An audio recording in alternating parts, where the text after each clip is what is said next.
Let me paint you a picture, gunfighters. You are in your dwelling, winding down from a long day. Just got done reading some Bible, and now you're turning on an episode of Gunfighter Life, kicking back. Then you hear screeching tires outside. To your domicile is a modern-day Paul Revere in his Ford Bronco, shouting, "The Redcoats are coming, the Redcoats are coming." He looks at you and says, "Bro, it's time to go fight some tyranny." You look over at your beautiful female helpmate and say, "I guess it's go time." You grab your bug out bag, your tactical coffee of choice, put your Bible on top of your bug out bag, grab your chest rig, your war belt, your modern Minuteman loadout, and you reach for your rifle. And for you, there's no question. It's the Ar15, America's rifle. And for many of you listening out there, the Ar15 is your gun of choice. It's your go-to gun for whatever. And obviously, I'm not expecting the British Invasion 2.0, but there was a time when men, civilians, militia were called on in this country to rise up. And for many today, the modern Minutemen of us out there, whatever rough situation arises, you may opt for the AR-15. How can we make that weapon the most versatile for whatever situation arises? How can we get the most out of this weapons platform? That's what we're going to talk about today on Gunfighter Life, the podcast where we talk about guns and gunfighting the right way, with God at the center, Judeo-Christian values, and real-world first-hand experience, making godly men strong and strong men godly. A quick bio, and then we'll get into the main topic. Bio. First and foremost, I am a Christian. That is number one in my life, serving God, following Jesus. Combat veteran, served in the United States Marine Corps and the Army. Also law enforcement veteran, private contractor, state rifle and pistol champion. Professional big game hunter and guide. If you feel called to support, check out Patreon. There should be a link in the show notes. With that, I am your host, Michael Melito, and I am blessed to serve you today. Okay, so I'm going to be straight up with you here, gunfighters. The AR is not my go-to survival gun. It's not my go-to survival long gun. It's not my first choice. It's not my second choice. Not even my third choice. It may be my fourth choice. I will concede that for some situations, it may be the best choice. If I get no caveats, it wouldn't be my go-to. But there are some times when it would be the right rifle to go to. That being said, it is the most popular rifle, and if you call the AR-15, all those different models, basically one model, the AR-15, the M forgeries, the M16 clones, whatever it is, if you consider that like one model, there's no doubt it's probably the most popular rifle in America. So I think it will be many people's go-to if there is an event, whatever you want to call it, whatever. And I don't pretend to know the future, right? That's in the hands of God. And there's a pretty clear biblical precedent for false prophets. I'm not telling you what's going to happen. But whatever you think is likely, or for any and all scenarios, for many people, the AR-15 is their go-to long gun. There's a reason I don't choose it as my first one, but I'm here to serve you, the community. And I know it's many of your choice, so how can I help you make it the most versatile weapon? How can we make this battlefield implement intermediate cartridge more versatile? How can we teach this one-trick pony some new tricks? Because if you're going to have this gun, let's try and make it as useful a tool as we can make it. How can we make this AR more versatile, a more versatile survival tool, more viable for survival? A one-trick pony is primarily the cartridge. When I talk about AR, just know in general I'm talking about one chambered in 5.56, which also will let you shoot 2.23. I'm not getting into the differences of that today. If your gun's chambered in 5.56, you can shoot either. But primarily the 5.56 2.23 is a very small diameter, high velocity, intermediate rifle round. It is a good varmint round. It is good at carrying large quantities of ammo. It is good at having a fairly flat trajectory. It is good at wounding and doing some pretty serious, pretty egregious flesh wounds. And one of the patrons pointed this out to me, and I honestly don't know if this is true. I have heard that the philosophy was to wound because wounding in battle is as good or better than killing somebody outright. At least that was the thought at the time, according to this theory, that if you kill somebody, okay, they're dead. They're no longer trying to kill you. If you wound somebody, not only are they out of the fight, but it takes a couple of people to take care of them. That kind of makes sense. One of the patrons kind of pointed out to me that maybe that's not correct. Maybe it was actually designed to kill. I don't know. But if you look at the rounds we went from to go to the 5.56 2.23, the 30-06 Springfield, the 308 Winchester, and even going way back to like the 30-40 Craig and the 45-70, I would say any of those rounds, going back well over 100 years, are better at killing shot for shot than the AR. So if they were trying to make the deadliest round out there, I'd say they did a not great job at it, just from my training and experience. It certainly is a deadly round, but I would say almost unarguably it's less deadly, whatever they designed it for, than the 308, than the 30-06, than even going way back to the 45-70, shot for shot. The big advantages, again, are you can carry a lot more ammo of that than you can 45-70. And it's got a lot flatter trajectory.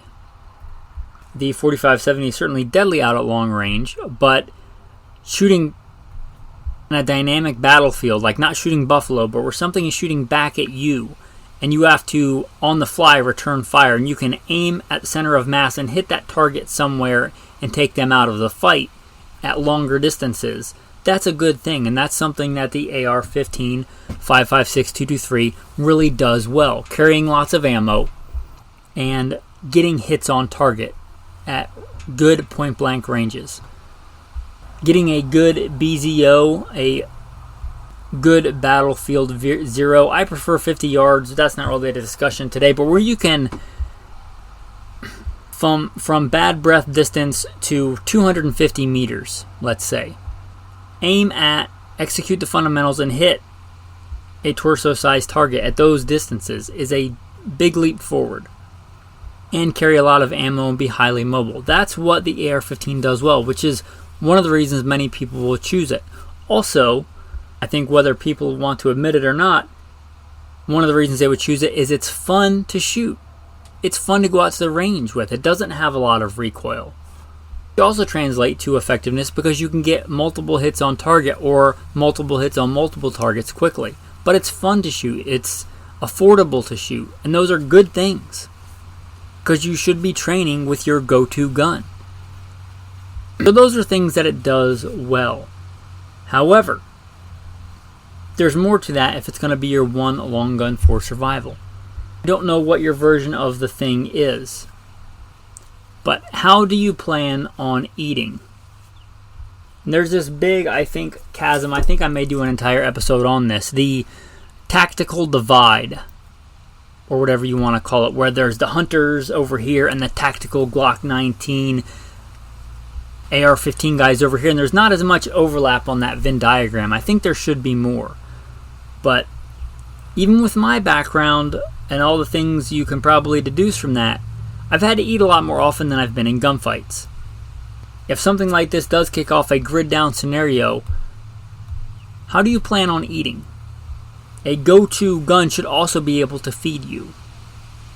And your 55 grain, Winchester white box, or your 62 grain green tip LAP rounds, not great for that.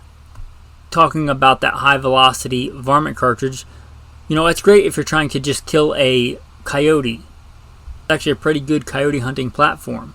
But if you're trying to hunt small game and eat it, a high velocity 22 round, not great for, let's say, shooting a dove or a quail or other small food creatures, right? It's going to do a lot of damage, and the whole point of shooting is not just to kill it, it's so you have nutrition. If you destroyed the vast majority of the meat shooting it, what are you doing there? Also, those rounds of 55 grain and the 62 grain, FMJs or green tips, certainly they can kill a deer. Certainly are a deadly round. But you not only have to kill the deer, you have to recover the deer. If it's a survival scenario and you don't kill it right away, how much time are you going to spend tracking? And how good are you at tracking an animal? Just didn't plan this, but it rained last night, so I got up this morning, took the Rhodesian Ridgeback out, and we did some tracking work in the woods just for fun, just tracking, just reading tracks and just having fun in the woods, because it just rained, so a lot of the earth surfaces were new, and I could see a lot of fresh tracks. What was fresh would have been there like very recently. But if you don't have those skills and you shoot a deer and it runs away, a couple of things there. You may have given away your position, you may have wasted one or more rounds of ammunition, and you wasted a bunch of more calories trying to find that deer that you didn't find. So those are not the rounds for that. Neither for the very small game or the medium game. Those are not the rounds that you want. Let's start off with, and I did an entire episode on hunting with the AR-15, but briefly, because that was a while ago, I'll recap. If you're going to hunt deer, medium-sized game, with a 223-556, it's not an ideal choice, but it can be done, and with good ammo.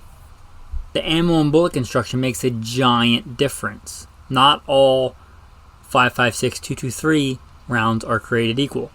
So I'm going to give you some good choices for this if you're going to do this. My number one recommendation is a solid copper Barnes TSX. Now, before you write off solid copper projectiles or monolithic or monometal, whatever you want to call them, they're not just for hippies in California, hunting in their Birkenstocks and hemp hoodies. They're a good round, and where they really shine is when you're using a smaller, lighter projectile, because they don't tend to fragment, they tend to drive very deep, and they tend to be a good choice for this. So a good choice to look into if you did want a good round for, let's say, deer-sized game, I would really look to the solid copper, the Barnes TSXs. They make them in different grain weights, and this is going to depend on you. Just like I tell you to get a practice round that matches with your go-to defensive round, you probably, for this scenario, want a hunting round that shoots same point of aim, point of impact as your defensive round. Because you're probably not, oh, there's a deer, I'm hungry, let me go re-sight in my rifle and come back and hopefully that deer is there. It doesn't work like that. You need to be able to shoot and hit where you're aiming. And that means that ammunition shoots point of aim, point of impact. It'd be like going to the range and, doing all your sight and stuff with 55 grain Winchester white box and then loading up your go-to defensive mags with green tip. Which I don't recommend anyway, but, just unless it's some weird anomaly, mathematics and physics say that ammunition is not going to shoot where your gun is sighted into. Right? It doesn't work that way. Different velocities, different powders, different projectile weights and profiles. The fact that they would shoot in the same place would just be a weird statistical anomaly. And I don't want to trust my life to a weird statistical anomaly. Going back to the hunting thing, get a hunting round and a hunting ammo that shoots point of aim, point of impact. That's a good performer. I mentioned the TSX solid coppers. Those are a solid choice. Also, some good bonded, because again, these rounds that are high velocity can fragment, and that's not really what you want for this application. You might look for a bonded bullet from a good manufacturer that's made for this purpose. Since ARs are so popular, manufacturers, a lot of the major manufacturers have made loads in this caliber for this purpose. So get one made for hunting medium-sized game. And not the new next whiz-bang thing, something that's proven, something that's taken deer. It's been out for a few years. A Winchester, Remington, Federal load, that is designed for deer, has been around, has taken quite a few deer. That's what you want for this. And that's going to depend on you and your rifle. Again, if you're shooting a 60-some grain defensive load, you probably want to look at a similar projectile profile and velocity. And even with that, there's no guarantee they're going to shoot same point of aim, point of impact, but it's a good place to start. So if you want to hunt medium-sized game with that, and you may even decide you're just going to use that for that and your defensive load. It would also be a good defensive load if you can afford to stock several mags full of it, because that stuff's expensive. A lot of that stuff is, more than $1 a round.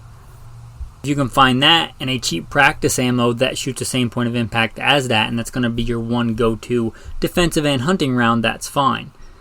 But the go-to defensive round is designed for a different purpose and may not be a good choice for medium-sized game hunting.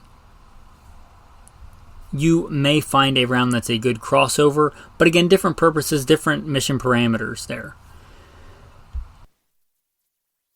Because that's a lot more likely. Everybody wants to focus on deer hunting, but especially if you live east of the Mississippi, do a quick case study on what happened to the deer east of the Mississippi during the Depression. And if you're anticipating something worse than the Great Depression and look at the population density there now versus in the 1930s, it might shake you out of that.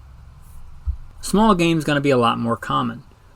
Now, the issue with the small game is, again, it does a lot of damage. I have done quite a bit of varmint hunting with a 223, especially like prairie dogs and things like that. It's a lot of fun, helps out farmers. Prairie dogs carry the Black Plague, pretty disgusting. I'm happy to help eradicate those when it helps out a rancher. Even got issued damage stamps to literally go do some mass casualty events on prairie dogs.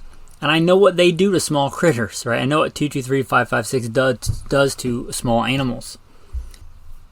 One thing if you're just trying to eradicate them and make them living to not living, because I don't want to see an animal suffer. If I can do some catastrophic damage and have it go from alive to not alive, that's mission accomplished. But if I'm trying to get meat on a food animal like a dove or a quail, that's not what I want. I don't want massive damage. I want the animal to die, but I want to be able to eat it. Okay, so for these mission parameters, you want a less destructive round. How can we do that? And there's a couple of ways. If you are into reloading, which this is one of the benefits of reloading, is you can go outside the normal design parameters. You can load down. Now, you can't just do this with any powder. You have to know you're reloading and stick to actual published data. You can't just, let's say, if you're reloading with Varget, which is a great powder, cut your Varget in the 223 by half or 75% and expect a 75% slower load. Doesn't work like that. Not all powders are safe. Sometimes you can do the opposite and drop the powder so low that it all ignites at once and gets high pressure. I've heard of that happening. So you have to be careful with this, but there are a couple of options. You can, and there are loads, I believe, for Trail Boss, which is a thing you can do. Trail Boss is a powder that's a little bit unique in the way that it works. And there are also loads for 4895 that you can safely do reduced. And reduce it quite a bit. Reduce it to something more akin to, let's say, a 22 Magnum or a 22 Hornet or even a 22 long rifle. And you might be thinking, well, that's not going to work properly in the Ar15. And I would say, yeah, you're right. It won't. You have to do something a little bit different here. And what I would suggest doing is getting a different magazine, maybe just a 10-round magazine or a couple of 10-round magazines for this type of application. Maybe even painting them a different color. But if it's a 10-round mag and your other ones are 20 or 30-round mags, you're probably good. Pretty hard to confuse. Having some of these loads, and what I would suggest doing is chambering a round and taking the magazine completely out, putting it wherever you stow your magazine, and shooting the one shot.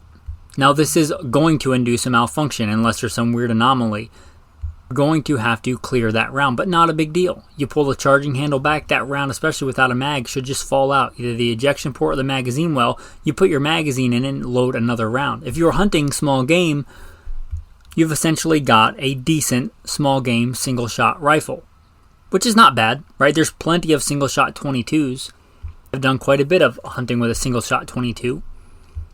There's nothing wrong with it. Now, certainly you would argue you might want a follow-up shot, but this is certainly better than shooting your animal and destroying it and not being able to eat it. Also, you have the added benefit of it being quieter, which, for many reasons, if you're hunting or not wanting to give away your position, like there is, crime afoot, enemies afoot, and you don't want it to be super loud.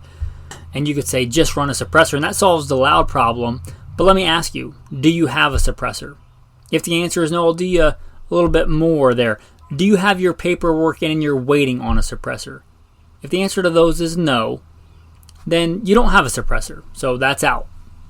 Probably nobody is riding around. Paul Revere is probably not riding around the apocalypse handing out suppressors. And I know how to make suppressors. They're not that hard to make.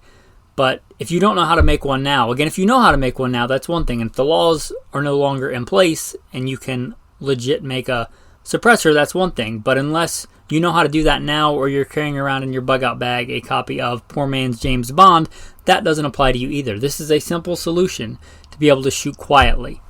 If you can load these down to subsonic, you have a quiet option without the need of a suppressor. If that intrigues you, I did a whole other episode on quiet without a suppressor. You get that option. You're not, doing mag dumps, but that's not the goal here. You can shoot quietly, you can do it without destroying a lot of meat, even load heavy for caliber and stay subsonic if you wanted to take a little bit bigger things and still be quiet. So that's a way to make this more versatile.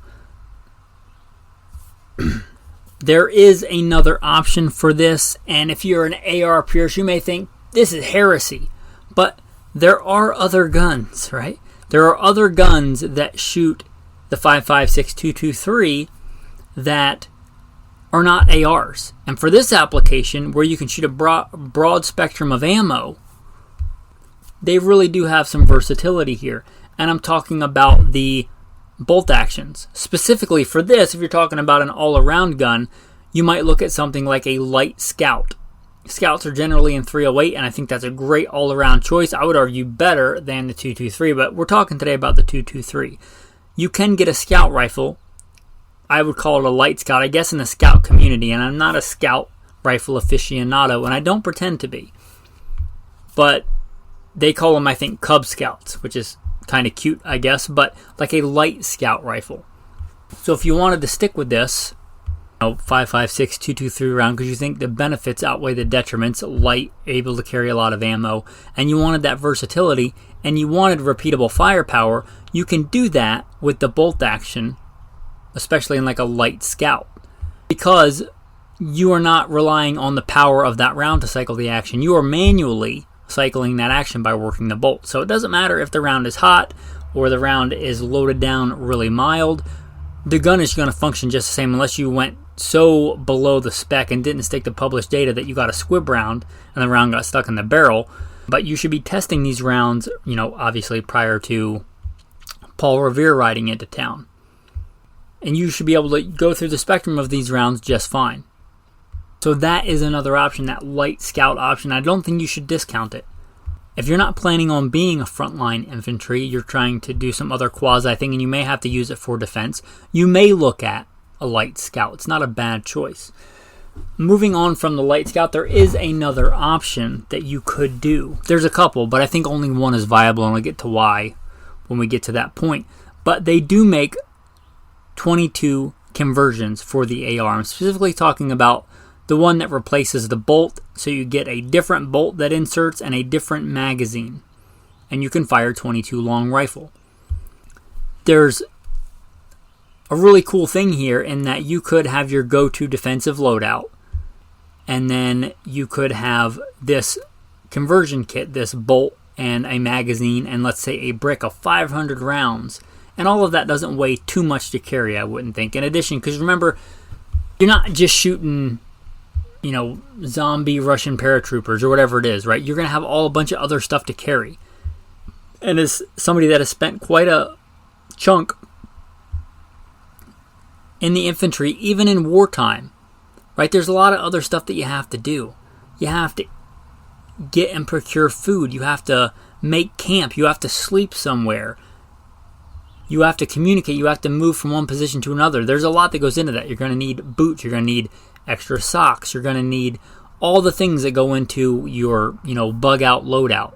So it's not just the guns and the ammo. So there's a limit to how much you can carry. But you might decide you want this 22 bolt conversion, one magazine, and then let's say a couple of sleeves of CCI mini mags. I'd say that's not outside the realm of what you could carry. There are some issues, right? If you're doing this, then you're dedicated to that for that time period. What I mean is, if you're in this kind of scenario, it's not like the previous one where you can just insert a mag and run the action and now you have a quiet single shot for small game. And if you need to, you just throw in the regular mag, run the action, eject that round, and you're ready to rock and roll. Yes, you have to disassemble the gun, insert the parts, and if you did need a defensive option, now you're stuck with a 22. So it's a little bit less versatile there, but you do get the regular 22 long rifle ammo. So you can't switch back and forth as dynamically, but I still think a pretty cool option. The other issue is that, from what I understand, and I've never owned one of these, but it makes sense from a physics standpoint, the twist rates and everything in your AR-15 are designed for much different projectiles, even though they're the same caliber. And there's some minor differences, but you're talking 22 caliber. Note that if you go down to the thousandths of an inch, there is a difference between .224 diameter, which would be the 223, and the 22 long rifle. But even that aside, the projectiles are far different in length and weight, and they're not going to be nearly the same as far as accuracy goes. And again, we get back to the point of aim, point of impact thing, and I don't know how inaccurate they are. If you're just going out to the range to plink steel and you want to practice your transitions, probably a great tool for that. I don't know how viable it would be for small game hunting, because if you're trying to hit a small target like a dove or a quail, let's say 25 yards, that's still a relatively small target. You're going to want an accurate round for that. So that being said, I've never tested those firsthand, but I've heard that they're not super accurate with the 22. The other option is getting an entire upper, and I think for training, this is a fantastic option. You get an entire upper that's dedicated to 22. The barrel and everything, the twist rate, everything is tailored towards 22. Again, great for training if you want, talking about that cheap practice ammo. If you're practicing your transitions or your up drills or your Mozambiques at 7 yards, this is a great thing to be able to have and then go out with a brick or two of 22 ammo. You're talking 1,000 rounds with 2 bricks. Getting a lot of high volume sets and reps and sets. For this type of bug out scenario, I think not a great option because weight. If you look at what that upper and the bolt and the ammunition and the magazines are going to weigh, look at that weight compared to a dedicated 22 rifle, like a very small Savage Rascal or a Keystone Cricket. Those things, I think mine are right around 3 pounds. I could have a whole other long gun strapped to my pack that weighed 3 pounds. What is that upper with all that stuff and the optic mounted on it and the bolt and the magazines? What's that gonna weigh? I don't think the juice is worth the squeeze there. I don't think you're carrying all that and a handgun and probably a backup pair of boots and extra socks and food. You get the idea. You get to a point where I don't think it's viable as far as weight goes. If there was a viable option, it would be that bolt conversion where you're just replacing the bolt and the magazine. But again, I have not heard the greatest things on those as far as effectiveness goes. But it is an option. I think the best one would be those reduced loads. And one thing that's really cool, actually, my go-to AR, and again, the AR is not my go-to, like, hard times long gun, but my go-to AR does have this function. I prefer Piston ARs. Some Piston ARs do have a complete gas shutoff, and you might think, why would you want to do that? Well, for this scenario, you've got those light loads, those reduced power loads for small game hunting, for just being quiet. You don't want the noise of that action cycling, not even partially. I can completely shut off the gas on my Piston gun. I've basically turned it into a straight pull bolt action rifle. I shoot one round and I manually pull the charging handle back when I want to, as slowly or as quickly as I want, and I chamber another round. There's no gas going back, so it won't induce a malfunction. It'll just fire once. The bolt will stay in position, and I can manually cycle it with the charging handle. So I essentially have a straight pull bolt action rifle with these loads. Or any load, really, if I shut off the gas. I like that. I like the Piston system for a lot of reasons, that being one of them. Now, I don't know anywhere you can commercially buy these reduced power loads. That would be a pretty cool entrepreneur thing to do. I have thought about that. The only issue is that, if you listen, I kind of live a perpetual bug out. I'm a stranger and a pilgrim on the earth. I live large chunks off grid. I don't have an actual address.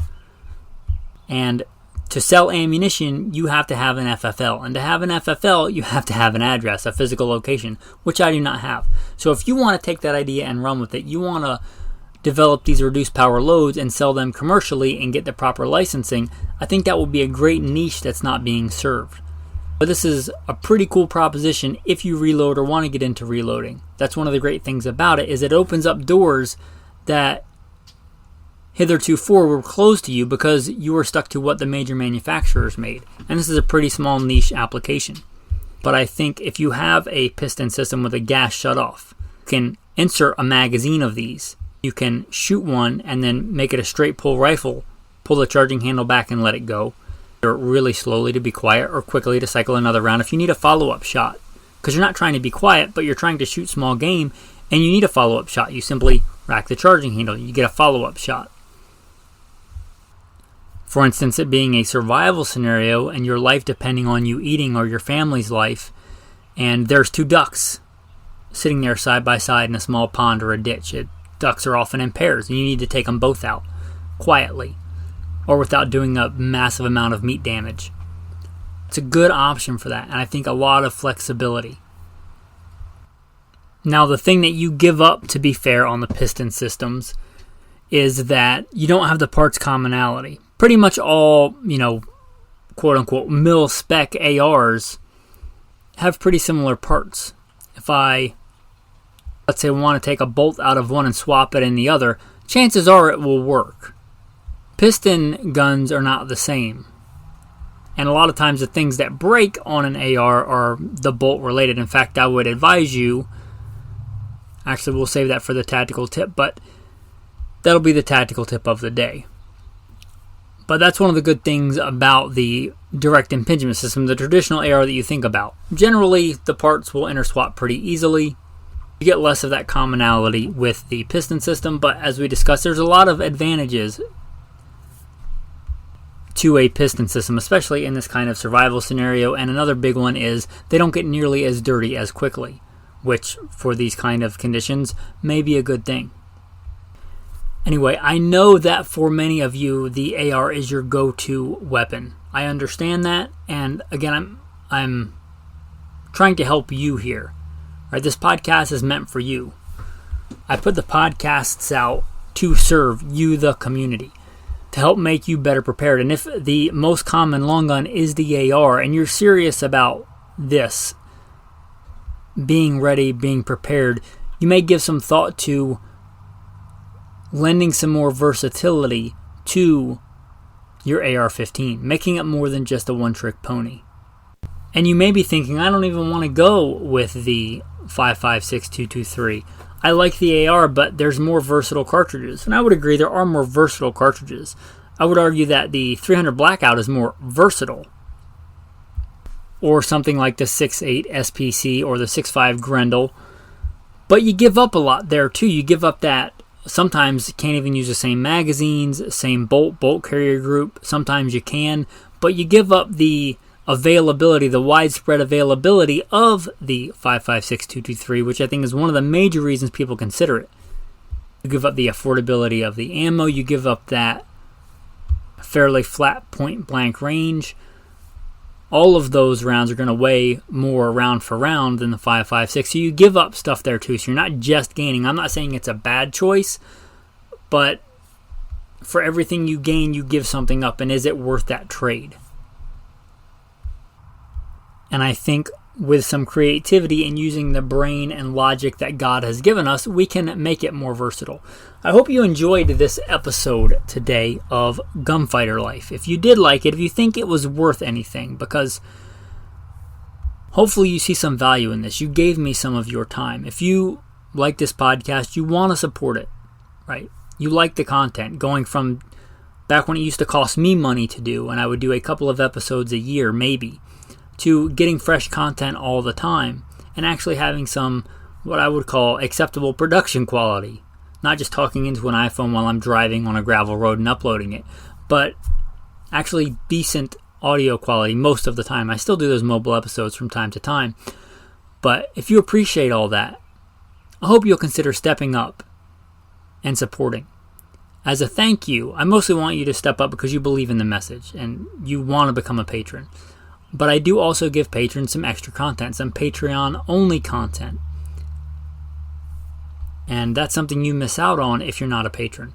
So if you're interested in that, please consider becoming a patron. Okay, enough of that. The tactical tip of the day. And I got this tip when I was doing stuff in, let's say, the private sector. It's a good tip because in the military, like you may have heard the story, when I was warfighting in the Marine Corps, I had a catastrophic failure of my M16. It was useless to me until it went to an armorer and came back. Like, it wasn't a malfunction that could just be fixed. It was like straight up broken. Well, you're probably not going to have an armorer if you're in the apocalypse, right? If you are in whatever situation. A good tip that I heard: in your pack, in your loadout kit, if the AR is your go-to, have an entire spare bolt carrier group. Many of the things, the majority of the things, not all, but the vast majority of things that are likely to go wrong with your AR, and ARs do break, right? They just do. They break a lot more than a lot of other guns. They just do. You can argue with that if you want. They're so reliable, but they break, right? I've been around the block. They break. The majority of the things that actually break are on that bolt and bolt carrier group. If you have a direct impingement AR, or even if you don't, whatever your gun takes, have an entire spare bolt carrier group. Talking about weight, does it weigh a little bit? Yes, but you need, if that's your one long gun, you need it to work. And especially if you're not super familiar with fixing guns and being a gunsmith and working on ARs, then you can just swap out the entire bolt, right? You can literally take out the back pin, pull out the bolt, and drop in a brand new, fresh bolt carrier group. And there you go. You're back up and running for the vast majority of things that break. Extractors, firing pins, things like that. You lost that really small cotter key that holds everything in place. Whatever the case is, you can just throw in the new bolt carrier group and maybe cannibalize the other one for parts. If you're really good with fixing stuff, you may just forego the big, heavy bolt carrier group and carry a bunch of the small parts. But just having a spare bolt carrier group in your pack that you can easily swap out, that's a good thing.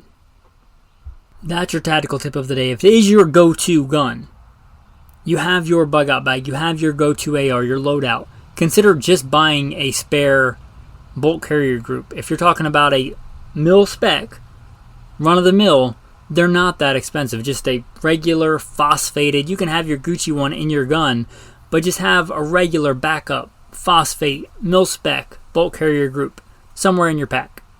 It's a good thing to have. moving on from the tactical tip of the day, hopefully what you consider more important than the tactical tip or even the AR content, the tactical verse of the day. That's what's really important in life. Let's not lose sight of the blessor and focus on the blessings. The blessings are a great gift from God, but let's not forget the one who gave us all the things, God, the provider, the blesser, the giver of all good things. Verse of the day: happy is he who has the God of Jacob for his help, whose hope is in the Lord his God, who made the heavens and the earth, the sea, and all that is in them, who keeps truth forever. If you are seeking truth, you're seeking to know the truth, then seek God. He is the way, the truth, and the life. It seems like today, in these crazy times, in this crazy culture, there's so many people hungry for truth, and many of them are looking in all the wrong places. If you want the truth, you go to the author of truth. If you want to know the truth, go to God. Go to God. Happy is he who has the God of Jacob for his help, whose hope is in the Lord his God, who made the heaven and the earth, the sea, and all that is in them, who keeps truth forever. God is truth. God has the truth, and he doesn't change. Go to him. Go to God. With that, thanks for listening, and have a blessed day.